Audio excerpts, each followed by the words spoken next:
Hello students. Now that you've understood the infratemporal fossa, you've understood the boundaries of infratemporal fossa, we've seen the contents of infratemporal fossa.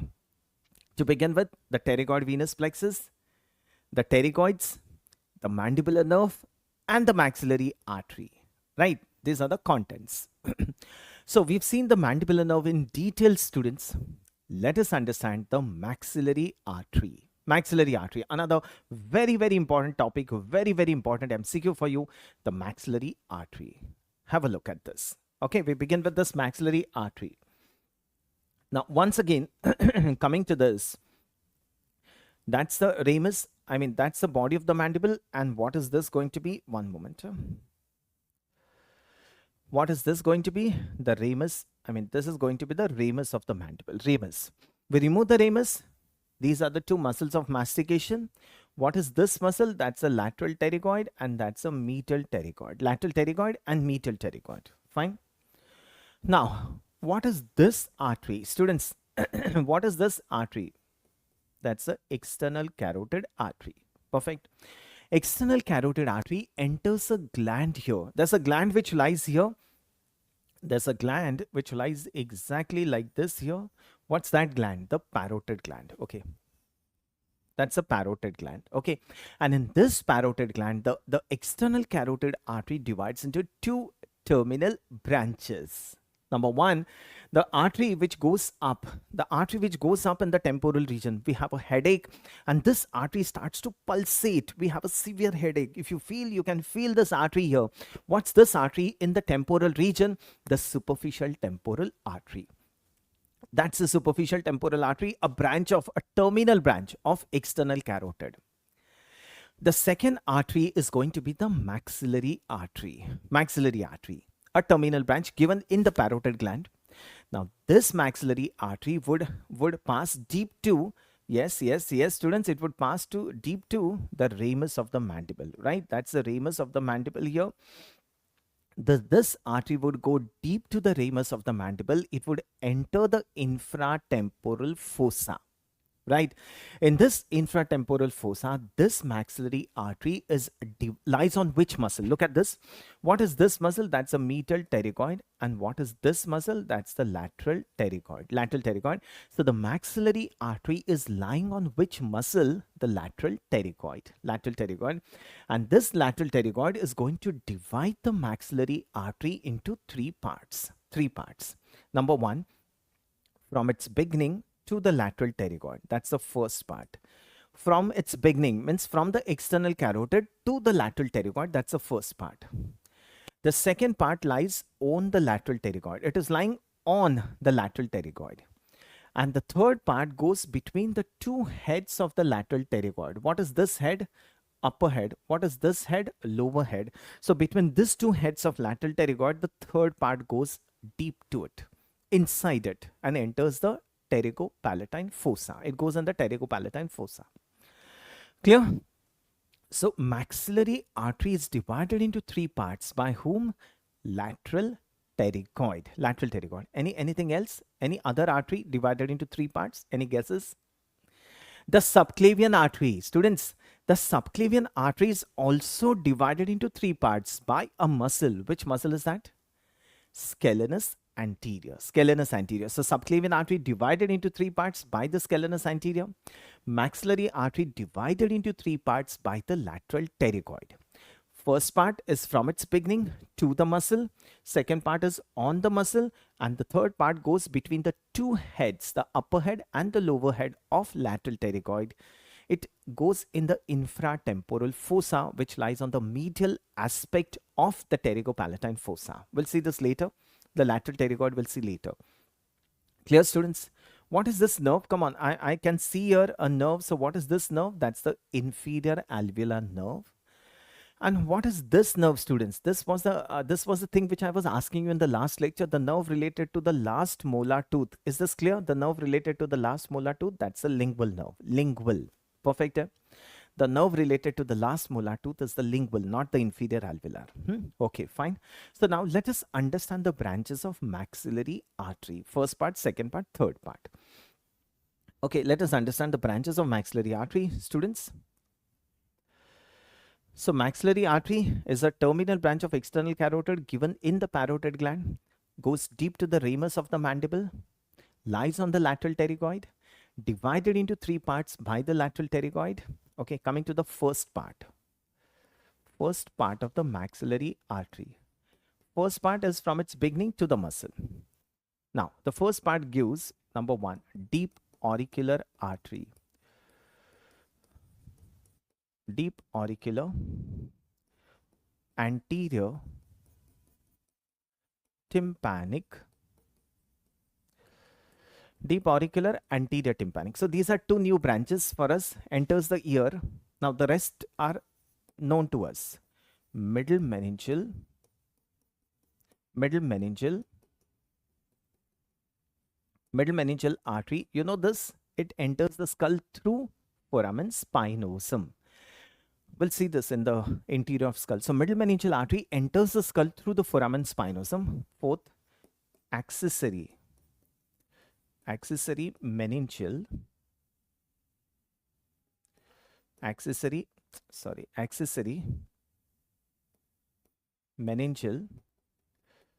any idea where does this go through? This enters the skull through the foramen ovale. So accessory meningeal, and the last one is inferior alveolar artery. So these are all arteries. Deep auricular, anterior tympanic, middle meningeal artery enters the skull through the foramen spinosum. The accessory meningeal artery enters the skull through the foramen ovale. And the inferior alveolar artery, it goes with the inferior alveolar nerve, enters the mandibular foramen. We know this. Yes. So these are the 5 branches from the first part of the maxillary artery. You just need to know these branches. This is asked in the MCQs for you, students. Now, coming to the second part.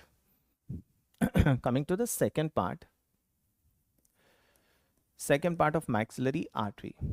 Students, how do you remember this? If you know the mandibular nerve, anterior division of mandibular nerve, you know the second part of maxillary artery. If you know the anterior division of mandibular nerve, automatically you know the second part of maxillary artery. They're exactly similar. So what are the branches from the anterior division of mandibular nerve? 3 muscular, 1 sensory. 3 motor branches, 3 muscular branches, masseteric nerve, deep temporal nerve, and nerve to lateral pterygoid. 1 sensory branch is the buccal nerve. Same are the arteries. Easy? Yes. Come on. So what are the branches from the second part? 1. Masseteric artery. Second, deep temporal artery.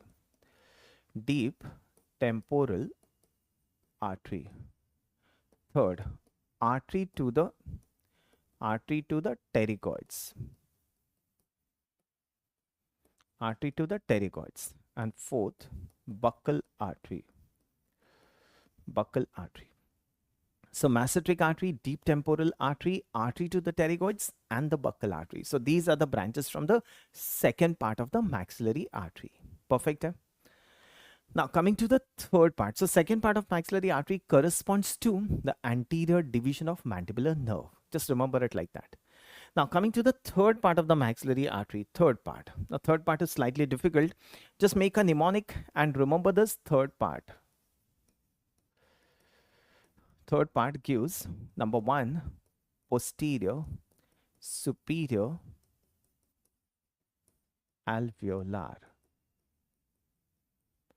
Posterior superior alveolar artery. Infraorbital. Okay. Posterior superior alveolar, infraorbital, greater palatine,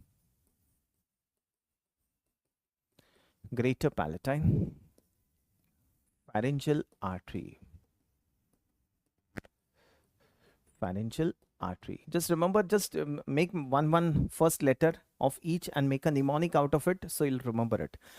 Posterior superior alveolar, it supplies the upper and the posterior part of the teeth. Posterior superior alveolar infraorbital artery gets out from a foramen just below the orbit.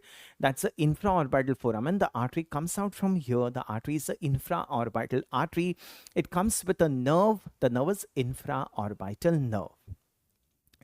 The third one is greater palatine artery. The fourth is pharyngeal artery. Students, very important. MCQ comes. Pharyngeal artery is a branch of. Pharyngeal artery is a branch of. Student, write it as external carotid. External carotid. Remember, the branch of external carotid with the name pharyngeal in it. What is that? It's ascending pharyngeal. Ascending pharyngeal. So ascending pharyngeal artery is a branch of external carotid. Remember, students, remember, ascending pharyngeal is a branch of external carotid, whereas pharyngeal artery is a branch of maxillary artery. Clear? Pharyngeal artery is a branch of maxillary artery. Ascending pharyngeal is a branch of external carotid. I hope this is clear. That's a very important MCQ. Fifth, artery of pterygoid canal. Artery of pterygoid canal. And the last one is spinopalatine.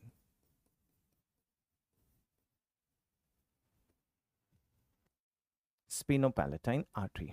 Now, this third part will go between the two heads of lateral pterygoid. It would enter the infratemporal fossa, and this branches, it would enter the pterygopalatine fossa. I'm so sorry. And it gives this branches there. Clear about the maxillary artery, students? You just need to know this about the maxillary artery. What is maxillary artery? What is the course of maxillary artery? And what are the branches of maxillary artery? And who divides it into three parts? Clear to all of you? Okay, look at this. Look at this. So this is the part which lies on the lateral pterygoid. So that's the second part. That's the first part. And look at this third part, which is entering in the pterygopalatine fossa, right? That's the maxilla. That's the pterygoid plate. That's the pterygopalatine fossa. The maxillary artery is entering into the pterygopalatine fossa. Is this clear? Answer this. Which is not a branch of first part of maxillary artery. Any guesses? So deep auricular, yes. Deep auricular is a branch of the first part. Middle meningeal, inferior alveolar, yes, these are the branches of the first part. Which is not a branch of first part is greater palatine. It's a branch of third part of maxillary artery. Third part. Clear to all of you, students? I hope this is clear to all of you. Fine. So once again, in short, maxillary artery, it's a terminal branch of external carotid given in the parotid gland, runs deep to the ramus, enters the infratemporal fossa, lies on the lateral pterygoid, divided into three parts by the lateral pterygoid. The first part from its beginning to the muscle, second part on the muscle, third part between the two heads of the muscle. First part branches deep auricular, anterior tympanic, middle meningeal, accessory meningeal, inferior alveolar. Middle meningeal enters the skull through foramen spinosum, accessory meningeal, foramen ovale. Inferior alveolar enters the mandibular foramen with inferior alveolar nerve. Second part of maxillary artery corresponds to the anterior division of mandibular nerve. So what are the branches? Masseteric artery, deep temporal artery, artery to the pterygoids, and the buccal artery. And the third part gives, yes, posterior superior alveolar, infraorbital, greater palatine, pharyngeal artery, artery of the pterygoid canal, and the spinopalatine. So students, a total of 15 branches given by our maxillary artery. One of the maximum number of branches that any artery gives. That's the maxillary artery. And this maxillary artery enters inside the face. It goes inside the face. In the olden days, this maxillary artery was therefore known as the internal facial artery. Internal facial artery. Remember this. Maxillary artery in the olden days was known as internal facial artery. I hope this is clear to all of you, students. Very clear. Be very clear with the branches. Make a mnemonic for the third part. Second part corresponds to the mandibular nerve. First part, you know the branches. Perfect. Students, I hope this maxillary artery is clear to all of you. In case of doubts, do get back to me. Thank you.